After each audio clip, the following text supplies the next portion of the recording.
Hello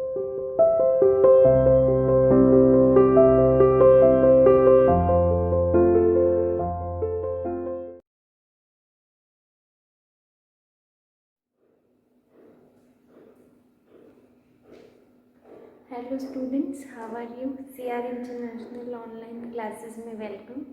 class 11th का topic discuss कर रहे थे हम, न्यूट्रिशन इन प्लांट्स। इसके अंदर इससे पहले हमने C3 साइकिल को देखा था, और C3 साइकिल के बारे में मैंने आपको बताया था कि this is the basic cycle. कोई भी फोटोसिंथेटिक प्रोसेस जहाँ हो रहा होगा वहाँ पर C3 साइकिल ज़रूर हो रही होगी। ठीक है, C3 साइकिल से ही जुड़ा एक प्रोसेस होता है जिसे फोटो रेस्पिरेशन कहते हैं। ध्यान दें, मैंने आपको डार्क रिएक्शन में 3 पाथवे बताए थे, C3, C4 और कैन पाथवे। C4 और कैन पाथवे को प्लांट ने अडेप्ट किया है। ठीक है, ये इवोल्यूशन और अडेप्टेशन की वजह से ये दोनों पाथवे इंट्रोड्यूस हुए हैं। C3 पाथवे जो है वो आपके साथ बिगिनिंग से चल रहा था। जब फोटोसिंथेसिस का प्रोसेस हुआ तब से C3 साइकिल बेसिक साइकिल थी जो अकर हो रही थी। ठीक है, पर C4 और कैन पाथवे अडेप्टेशन और इवोल्यूशन के कारण हुए हैं। क्लियर? इसके अंदर C3 साइकिल में क्या होता है, हमारे पास एक ड्रॉबैक होता है, दैट इज फोटो रेस्पिरेशन। और उस फोटो रेस्पिरेशन को ख़त्म करने के लिए या मिनिमाइज करने के लिए प्लांट ने C4 और कैन पाथवे को अडॉप्ट किया ताकि वो C3 साइकिल में फोटो रेस्पिरेशन को बंद कर सके। ठीक है, तो जो आपका C4 और कैन पाथवे एक टाइप की अडेप्टेशन है या इवोल्यूशन है, जो हमने किसी कमी को पूरा करने के लिए इवॉल्व किया है। जैसे हमें लिखना नहीं आ रहा, ठीक है, लिखना सबको आता है बेसिक से, पर हमें नहीं आ रहा, तो हमने बुक खरीदी, उस पर बार बार लिख के प्रैक्टिस की, तब लिखना सीखा। इसी तरीके से तो जो हमारे अंदर कमी थी उसकी रिक्वायरमेंट को कंप्लीट करने के लिए ये पाथवेज आए हैं। क्लियर? अब बात करते हैं फोटो रेस्पिरेशन क्या होता है। तो रेस्पिरेशन तो आपको पता ही है बेटा, रेस्पिरेशन वो प्रोसेस है जिसमें आप CO2 प्लस वाटर को रिलीज करते हैं। क्लियर?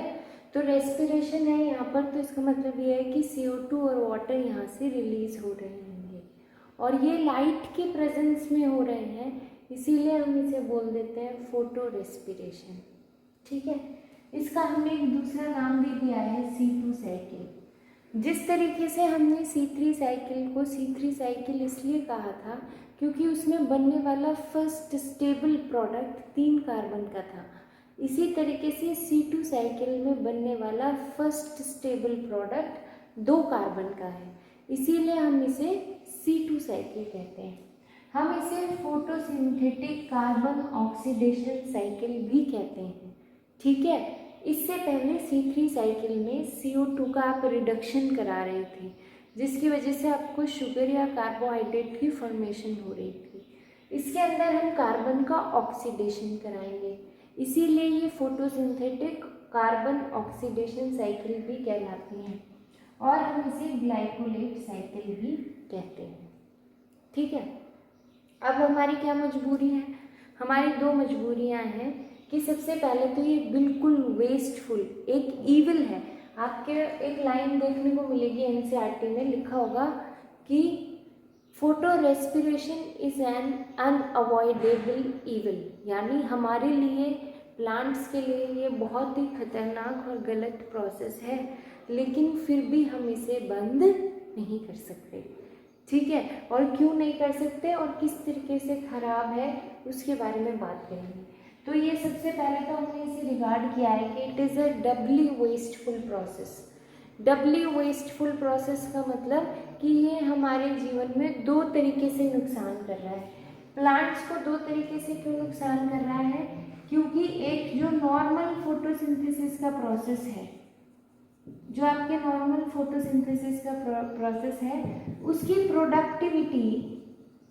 प्रोडक्टिविटी को या उसकी यील्ड को डिक्रीज कर देता है। क्लियर? यानी जितनी आपको नॉर्मल आउटपुट मिलनी चाहिए उतनी नॉर्मल आउटपुट नहीं मिलती due to the photorespiration process.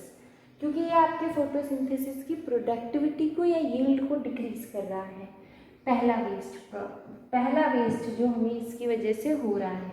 दूसरा, लाइट रिएक्शन में बनने वाले एटीपी या एनर्जी मॉलिक्यूल्स को हम यहाँ पर यूटिलाइज कर रहे हैं, जिन्हें हमें यूटिलाइज करना चाहिए था फोटोसिंथेसिस के अंदर फॉर मेकिंग फूड या फिर फॉर सिंथेसाइजिंग कार्बोहाइड्रेट, उसमें ना लगाकर हम लाइट रिएक्शन से मिलने वाली इंटरमीडिएट्स को या एनर्जी को यूटिलाइज कर रहे हैं इस प्रोसेस के अंदर। तो दो नुकसान हो रहे हैं। एक, इसके लिए जो हमने हाई प्रोडक्टिविटी के लिए पैसे बचा के रखे थे वो भी खर्च हो गए, और जो हमें चाहिए था वो भी नहीं मिला। मान के चलो जैसे आपके पास 2000 रुपये थे, ठीक है, आपने किसी से बोरो किए, तो आप उसे अपने ऊपर यूटिलाइज करने की कोशिश करोगे या फिर कोई अच्छी चीज़ लाने की कोशिश करोगे। मान लो आपने बुक्स खरीदने के लिए वो पैसे लिए और आपको वो बुक भी नहीं मिली और वो पैसे भी खर्च हो गए, तो दो नुकसान हुए ना आपके। ये सेम दो नुकसान प्लांट को झेलना पड़ता है फोटो रेस्पिरेशन के टाइम पे। अब बात उठती है कि जब ये इतना ही हार्मफुल प्रोसेस है और नुकसानदायक है तो हम इसे बंद क्यों नहीं कर देते। हम इसे बंद नहीं कर सकते due to the enzyme rubisco. जब मैंने आपको C3 साइकिल कराई थी तो मैंने आपको बताया होगा कि रूबिस्को जो है वो मोस्ट अबंडेंट प्रोटीन है ऑन अर्थ, ठीक है, मोस्ट अबंडेंट प्रोटीन है ऑन अर्थ। अर्थ पे मिलने वाला सबसे ज़्यादा प्रोटीन रूबिस्को है, क्योंकि हर लीफ के अंदर ये बहुत ज़्यादा हाई अमाउंट में या हाई कंसंट्रेशन में प्रेजेंट होता है। अब जो ये आपका रूबिस्को एंजाइम है ये C3 साइकिल भी करा रहा है और C2 साइकिल करा रहा है। अगर हम इस एंजाइम की एक्टिविटी को स्टॉप कर देंगे to stop the photorespiration, तो हमारी C3 साइकिल या कैल्विन साइकिल तो ऑटोमेटिकली हॉल्ट हो जाएगी या रुक जाएगी। ऐसा क्यों होता है इसके बारे में देखें। जो आपका रूबिस्को एंजाइम है इसकी फुल फॉर्म होती है RUBP बिसफॉस्फेट ऑक्सीजनेज कार्बोक्सिलेज, यानी ये एंजाइम है जो आपके CO2 को RUBP से ऐड करता है और ऑक्सीजन को भी RUBP से ऐड करता है, depending on the concentration of CO2 and oxygen. ये बिन पैंडे का लौटा है, जहाँ पर भी कंसेंट्रेशन हाई होगी उसी तरफ लुढ़क जाएगा।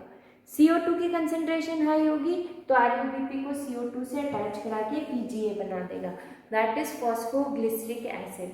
और ऑक्सीजन की कंसेंट्रेशन ज़्यादा हुई तो ऑक्सीजन को RUBP से ऐड करा के फॉस्फोग्लाइकोलेट बना देगा, that is the 2 carbon compound. यानी कि RUBP CO2 से भी ऐड कर सकते हैं और ऑक्सीजन से भी ऐड कर सकता है rubisco, depending on the concentration. जिसकी कंसेंट्रेशन ज़्यादा उसी के साथ ये ऐड करवा देगा। क्लियर। अगर CO2 से ऐड करेंगे तो 3 कार्बन कंपाउंड बनेगा PGA, जो आगे जाके कन्वर्ट होगा शुगर में। क्लियर। पर जो फॉस्फोग्लाइकोलेट है बेटा ये आपका 2 कार्बन कंपाउंड है जो आगे जाके आपको कार्बोहाइड्रेट नहीं दे सकता, ठीक है। अब ये लॉस कम हो तो इस लॉस को कम करने के लिए प्लांट अपने अंदर ग्लाइकोलेट साइकिल चलाते हैं। इसके अंदर क्या होता है, जैसे 2 फॉस्फोग्लाइकोलेट के मॉलिक्यूल आपने ले लिए, एक फॉस्फोग्लाइकोलेट के मॉलिक्यूल के पास 2 कार्बन, इस 2 कार्बन को इस दो मॉलिक्यूल लोगे तो कितने कार्बन हो गए, 4 कार्बन। फॉस्फोग्लाइकोलेट के अंदर 2 कार्बन, 2 मॉलिक्यूल ले लोगे फॉस्फोग्लाइकोलेट के तो 4 कार्बन। इस 4 कार्बन में से एक मॉलिक्यूल आपने PGA बना दिया 3 कार्बन का, और एक आपने CO2 के फॉर्म में रिलीज कर दिया। अगर RUBP ऑक्सीजन से कंबाइन नहीं करता तो ये तीनों के तीनों कार्बन जाकर हमें हेल्प करते कार्बोहाइड्रेट को बनाने में, पर फिर भी 4 में से 3 कार्बन की हमने रिकवरी कर ली, तो अल्टीमेट लॉस इज 25%। जो अल्टीमेट लॉस है इन एंड वो हमारा 25% ही है, यानी फिर भी हमने 3/4 वेस्टेज को मिनिमाइज करने की कोशिश की है by the photosynthetic carbon oxidation cycle. आपको याद रखना है इसके अंदर रुबिस्को एंजाइम क्या करता है, RuBP से ऑक्सीजन को अटैच कर देता है at the place of CO2 और क्या बना लेते हैं, फॉस्फोग्लाइकोलेट। हमें क्या चाहिए, PGA। तो अगर इसके दो मॉलिक्यूल बन जाएंगे तो एक PGA बन सकता है और एक CO2 की फॉर्म में रिलीज हो जाएगा। This is the oxygenation of RuBP और इसकी वजह से आपकी C3 साइकिल जो है वो रुक जाती है, जिसकी वजह से आपका फोटोसिंथेटिक यील्ड कम होता है और लाइट रिएक्शन में बनने वाले ATP को आप यहाँ पर यूटिलाइज कर देते हैं। तीसरी चीज आपको इसके बारे में जो पूछी जाएगी वो ये है कि this cycle carry out in 3 cell organelles. 3 cell organelles होते हैं जो इन्वॉल्व होते हैं। सबसे पहले पेरोक्सिसोम, क्लोरोप्लास्ट, ठीक है, एंड माइटोकॉन्ड्रिया। ये 3 सेल ऑर्गेनेल्स हैं जो इसके अंदर इन्वॉल्व होंगे, ठीक है। पेरोक्सिसोम में आपका हाइड्रोजन पेरोक्साइड बनता है जो H2O और वाटर में ब्रेक हो जाता है, इसीलिए ये पेरोक्सिसोम को भी यूटिलाइज करती है। तो आपसे मेन क्वेश्चन जो नीट में पूछा जाएगा वो या तो ये पूछेंगे कि 3 सेल ऑर्गेनल को यूज़ करने वाली कौन सी साइकिल है, that is your photo respiration, या फिर ये पूछ सकते हैं कि फोटो रेस्पिरेशन में कौन कौन से ऑर्गेनल इन्वॉल्व होते हैं। तो आपको ये चीज़ याद रखनी पड़ेगी, पेरोक्सिसोम, क्लोरोप्लास्ट एंड माइटोकॉन्ड्रिया। दूसरा आपको ये याद रखना पड़ेगा कि ये वेस्टफुल प्रोसेस है पर अनअवॉइडेबल है, क्योंकि रुबिस्को की एक्टिविटी आप स्टॉप नहीं कर सकते। इसकी एक्टिविटी स्टॉप करते ही C3 साइकिल भी स्टॉप हो जाएगी। तो इसके लिए प्लांट ने अडॉप्ट किया है C4 पाथवे और कैन पाथवे। तो C4 पाथवे से ये इसे कैसे अवॉइड कर सकते हैं ये डिस्कस करेंगे हम नेक्स्ट क्लास में। Thank you so much. NCERT से रीड कर लें और अच्छे से समझ आ जाए।